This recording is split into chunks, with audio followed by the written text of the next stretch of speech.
Astrologer Ramakrishna Ghosh. আমার এই channel অর্থাৎ অ্যাস্ট্রোলজার রামকৃষ্ণ ঘোষ চ্যানেলের পক্ষ থেকে জানাই আপনাদের সকলকেই স্বাগত। আশা করি ঈশ্বরের কৃপায় আপনারা সকলেই ভালো আছেন। আমি বিভিন্ন রাশির মাসিক রাশিফল নিয়ে আলোচনা করছি।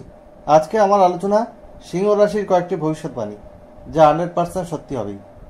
মে 2025 সিংহ রাশির স্বাস্থ্য কেমন যাবে, তাদের শিক্ষা, প্রাথমিক শিক্ষা, কলেজ বিদ্যা, উচ্চশিক্ষা কেমন হবে, তাদের কর্ম, চাকরি বা ব্যবসা কেমন হবে, তাদের ওভারঅল ভাগ্য কেমন হবে, তাদের অর্থভাগ্য কেমন হবে, তাদের সঞ্চয় কেমন হবে, তাদের সার্বিক উন্নতি কেমন হবে, তাদের পিতামাতার স্বাস্থ্য কেমন যাবে, পারিবারিক জীবন কেমন যাবে, সম্পত্তিজনিত ব্যাপারে কেমন ভাগ্য যাবে, এইসব নিয়েই আমার আজকের আলোচনা। আর সিংহ রাশির কিন্তু শনির ঢাইয়া শুরু হয়ে গেছে। কিছু নেগেটিভ ইম্প্যাক্ট কিন্তু অবশ্যই আপনাদের থাকবে। যাই হোক, সেই সমস্যা থেকে বেরিয়ে আসার কী রেমেডি রয়েছে সেটা ভিডিও শেষে আমি আলোচনা করব। আর ভিডিওটি ভালো লাগলে অবশ্যই লাইক, কমেন্ট, শেয়ার করে সবাইকে দেখার সুযোগ করে দেবেন। বেল আইকনে প্রেস করে রাখুন যাতে নতুন ভিডিও আপলোড হওয়ার সাথে সাথে আপনাদের কাছে নোটিফিকেশান পৌঁছায়, এবং চ্যানেলটি অবশ্যই সাবস্ক্রাইব করে রাখবেন। যাই হোক, আমি মূল আলোচনায় যাচ্ছি। সিংহ রাশি হচ্ছে কালপুরুষের পঞ্চম রাশি। এই রাশির অধিপতি গ্রহ হচ্ছে রবি। এরা কর্তৃত্বপরায়ণ হয়, জেদি হয়, এদের মধ্যে রাজকীয় চালচলন থাকে, নিজের কথাকেই কিন্তু, নিজের মতকে কিন্তু বেশি গুরুত্ব দেয়। আর এই সিংহ রাশি স্বাস্থ্য কেমন যাবে মে 2025-এ? সিংহ রাশির অধিপতি গ্রহ রবি, সে কিন্তু রাশির নবমে থাকছে 15ই মে পর্যন্ত। তারপরে কিন্তু সে দশমে গোচর করবে। আর এই সিংহ রাশির অষ্টমে থাকছে বুধ নিচস্থ অবস্থায়। 7ই মে বুধ নবমে গোচর করবে, এবং নবমে গোচর করবে। আর অষ্টমে থাকছে শনি, এদের ষষ্ঠ এবং সপ্তম পতি, এবং অষ্টমে থাকছে শুক্র উচ্চস্থ অবস্থায়। শুক্র হচ্ছে সিংহ রাশির দশম পতি, এবং শুক্র হচ্ছে সিংহ রাশির তৃতীয় পতি। আর এই সিংহ রাশির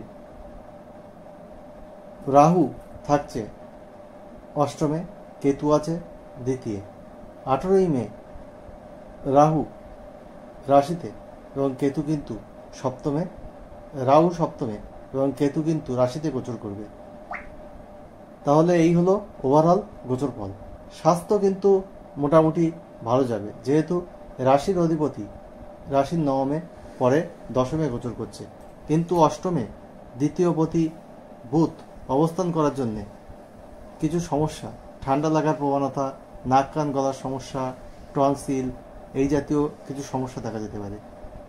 কাঁধের ব্যথা, ঘাড়ের ব্যথা, ব্যাক পেন, কোমর থেকে পায়ের পাতায় পেন, এই জাতীয় সমস্যা আসতে পারে। কিছু ডিপ্রেশন, টেনশন, অ্যাংজাইটি, স্ট্রেস, এগুলো কিন্তু থাকবে। ফলে নিয়মিত যোগ ব্যায়াম করা উচিত, এক্সারসাইজ করা উচিত, খাদ্যাভ্যাস করা উচিত। পেটের কিছু সমস্যা আসতে পারে। আর আপনাদের হাঁটাচলা করা উচিত, মেডিটেশন করা উচিত। তাহলে কিন্তু আপনাদের স্বাস্থ্য অনেকটা ভালো রাখা সম্ভব হবে। কারণ স্বাস্থ্যের বিষয়ে আপনাদের কেয়ারফুল থাকতে হবে। যদিও বড় কিছু হওয়ার সম্ভাবনা নেই, আপনারা এনার্জেটিক থাকবেন। কিন্তু দ্বিতীয় পতি অষ্টমে নিচস্থ থাকার জন্য 7ই মে পর্যন্ত এই জাতীয় সমস্যা কিন্তু তৈরি হবে। আবার 18ই মের পর আপনাদের পেটের সমস্যা দেখা যেতে পারে, গ্যাস, অম্বল, আমাশয়, এই জাতীয় সমস্যা আসতে পারে। এই জন্য শারীরিক বিষয়ে একটু কেয়ারফুল থাকতে হবে। মায়ের শরীরের জায়গা কিন্তু বিশেষ ভালো যাবে না, সে বিষয়ে আপনাদের কিন্তু সতর্কতা অবলম্বন করার প্রয়োজন রয়েছে। অশুভ গ্রহের দশা অন্তর্দশা চললে এই শনির ঢাইয়া 20% হলেও কিন্তু নেগেটিভ ইম্প্যাক্ট দেবে। শনির 7.5-এর মতো অতটা হার্মফুল না, কিন্তু কিছু সমস্যা কিন্তু দেবে। আর রাশির দ্বিতীয় আপনাদের কেতু, আপনাদের আর্থিক জায়গায় বা ফিনান্সিয়াল জায়গায় কিছু সমস্যা হচ্ছিল, সেভিংস হচ্ছিল না। এবার আপনাদের রাশিতে কেতু যাবে, আপনাদের কিন্তু একটা সপ্তমে রাহু যাবে, শত্রুতা আপনাদের কিন্তু একটা তৈরি হবে। শত্রুতার জায়গা কিন্তু রয়েছে এই সিংহ রাশির মে 2025-এ। আপনাদের আত্মীয় স্বজন ভাগ্য কিন্তু খুব একটা ভালো হবে না। শ্বশুরবাড়ির সঙ্গে কোনো সমস্যা হতে পারে। 18ই মে পর্যন্ত এই সমস্যা রয়েছে। এবং আপনাদের শিক্ষার ক্ষেত্রে বলবো, আপনাদের চতুর্থপতি কিন্তু মঙ্গল এবং পঞ্চমপতি বৃহস্পতি। বৃহস্পতি আছে আপনাদের দশমে, এবং আপনাদের বৃহস্পতি দশম থেকে একাদশে যাবে আপনাদের মাসের দ্বিতীয়ার্ধে। আর বৃহস্পতির আপনাদের একাদশে যাবে, আর আপনাদের চতুর্থপতি মঙ্গল কিন্তু রয়েছে আপনাদের দ্বাদশে নিচস্থ হয়ে। ফলে প্রাথমিক শিক্ষার জায়গায় কিন্তু কনসেন্ট্রেশনের অভাব দেখা যাবে। আপনাদের অহেতুক রাগজেদ বৃদ্ধি পাবে। ইলেকট্রনিক গেজেটের প্রতি আপনাদের মনোযোগ বৃদ্ধি পাবে। আপনারা পড়াশুনো বাদে অন্য কিছুর প্রতি আপনাদের মনোসংযোগ বৃদ্ধি পাবে। পড়াশুনো সংক্রান্ত কোনো ডিসিশন কিন্তু আপনাদের একটু দেরিতে নেওয়া উচিত। বাড়ি থেকে দূরে যারা পড়াশুনো করতে চাইছেন তাদের সেই রকম যোগ আছে। কলেজ বিদ্যার ক্ষেত্রে বলবো, আপনাদের পঞ্চমপতি দশমে রয়েছে। কলেজ বিদ্যার ক্ষেত্রে কিন্তু উন্নতির যোগ রয়েছে। কলেজ বিদ্যার ক্ষেত্রে আপনাদের যথেষ্ট সফলতা প্রাপ্তিরও যোগ রয়েছে, কিন্তু একটু পরিশ্রম করতে হবে, যেহেতু শনির ঢাইয়া চলছে। অনেক ক্ষেত্রে এক্সপেক্টেড রেজাল্ট নাও আসতে পারে। উচ্চশিক্ষার ক্ষেত্রে বলবো, আপনাদের নবমপতি মঙ্গল, সে কিন্তু আপনাদের দ্বাদশে নিচস্থ রয়েছে। বিদেশে যারা পড়াশুনো করতে চাইছেন তাদের ক্ষেত্রে কিন্তু ভালো হবে, কিন্তু উচ্চশিক্ষার ক্ষেত্রেও কিছু একটু বাধা, অবস্টাকেল যারা পিএইচডি রিসার্চমূলক কাজের সঙ্গে রয়েছেন তাদের রয়েছে। যাই হোক, এবার প্রেমের ক্ষেত্রে বলবো, আপনাদের পঞ্চমপতি দশমে রয়েছে। প্রেমের জায়গায় তেমন কোনো অসুবিধা নেই, কিন্তু কোনো হঠকারী সিদ্ধান্ত নেওয়া চলবে না। বাক্যের প্রতি আপনাদের সংযত থাকতে হবে, মাথা গরম করা চলবে না, তাহলে কিন্তু প্রেম সম্পর্ক আপনাদের ভালোই যাবে। দাম্পত্য জীবনের ক্ষেত্রে বলবো, আপনাদের দাম্পত্য জীবনে 18ই মের পর রাহু আপনাদের সপ্তমে আসছে, কিছু সমস্যা কিন্তু রয়েছে, এবং সপ্তমপতি আপনাদের অষ্টমে যাচ্ছে, সমস্যা কিন্তু তৈরি হবে দাম্পত্য জীবনে। এবং আপনারা যদি আন্ডারস্ট্যান্ডিং করে না চলেন, কম্প্রোমাইজ করে যদি না চলেন, বা আপনারা যদি একে অপরকে সময় না দেন, যদি আপনারা নিজেদেরকে না বোঝেন, তাহলে কিন্তু মিসআন্ডারস্ট্যান্ডিং হবে। দাম্পত্য জীবনে একটা তিক্ততার সৃষ্টি কিন্তু হবে। এই সময় দাম্পত্য জীবন কিন্তু শুভ নয়, এবং পার্টনারের শারীরিক বিষয় নিয়ে সতর্ক থাকতে হবে।